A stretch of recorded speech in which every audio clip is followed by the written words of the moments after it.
नमस्कार, news state पर पहाड़ समाचार लेकर मैं हूं आपके साथ धीरेन्द्र अवस्थी। बुलेटिन की शुरुआत बड़ी खबर से करते हैं। देहरादून से बड़ी खबर, विधानसभा उपचुनाव के लिए तारीखों का ऐलान।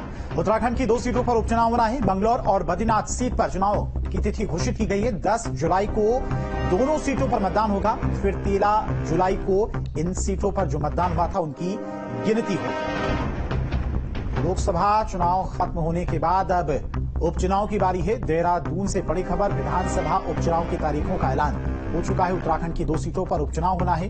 मंगलौर और बद्रीनाथ सीट पर 10 जुलाई को इन सीटों पर मतदान होगा। फिर 13 जुलाई को वोटों की गिनती होगी।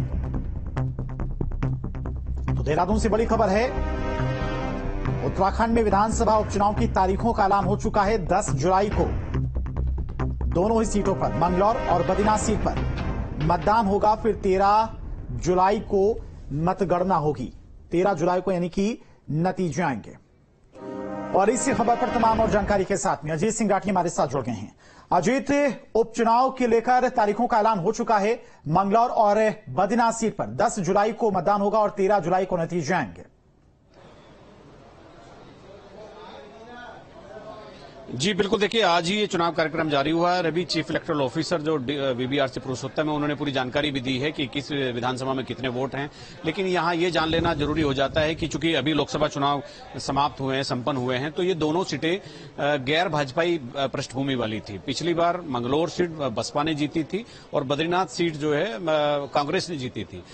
लेकिन बसपा के जो एमएलए थे सरबत करीम अंसारी, उनका निधन हो गया था। उसके बाद वो रिक्त हो गई थी। और इधर बद्रीनाथ से जो कांग्रेस के जो एमएलए थे राजेंद्र सिंह भंडारी, वो लोकसभा चुनाव से ठीक पहले भारतीय जनता पार्टी में शामिल हो गए थे और विधानसभा की सदस्यता से इस्तीफा दे दिया था। तो दोनों सीटें रिक्त हो गई थी। तो जैसे ही लोकसभा चुनाव का कार्यक्रम निपटा तो इलेक्शन कमीशन ने दोनों सीटों के उपचुनाव के लिए भी कार्यक्रम जारी कर दिया। 10 जुलाई को यहाँ पर वोटिंग होनी और 13 जुलाई को यहाँ पर मतगणना हो जाएगी, यानी नतीजे सामने आ जाएंगे।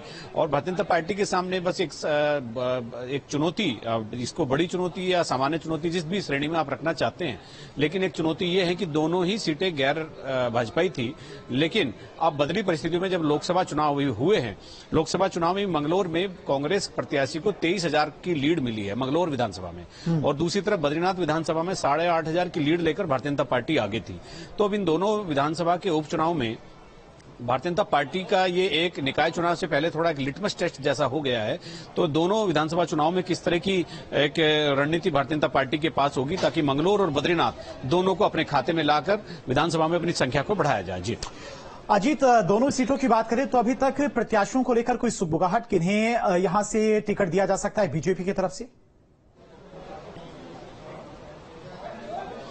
देखिए, मंगलौर की अगर हम बात करते हैं तो काजी निजामुद्दीन, जो पिछली बार सरबत करीम अंसारी से थोड़े से अंतर से हार गए थे, तो उनका टिकट लगभग मंगलौर से विधानसभा का तय है। काजी निजामुद्दीन और राष्ट्रीय सचिव भी हैं कांग्रेस के और कई बार यहां विधानसभा में एमएलए भी रहे हैं उत्तराखंड विधानसभा के। और दूसरी तरफ से चूंकि आपको ध्यान होगा कि करतार सिंह भड़ाना को भारतीय जनता पार्टी ने पिछले दिनों ज्वाइन कराया था। करतार सिंह भड़ाना फरीदाबाद के रहने वाले, खतौली से भी लोकदल से एमएलए रहे हैं, अलग अलग जगह से चुनाव लड़ते रहते हैं। उन्होंने भाजपा ज्वाइन की है। तो यहां भी भाजपा में ऐसा लग रहा है, जो भाजपा के सूत्रों से जानकारी मिल रही है, कि करतार सिंह भड़ाना यहां से भाजपा के प्रत्याशी हो सकते हैं। अगर वो भाजपा के प्रत्याशी होते हैं तो थोड़ा सा चुनाव खर्चीला हो जाएगा, हाई प्रोफाइल हो जाएगा।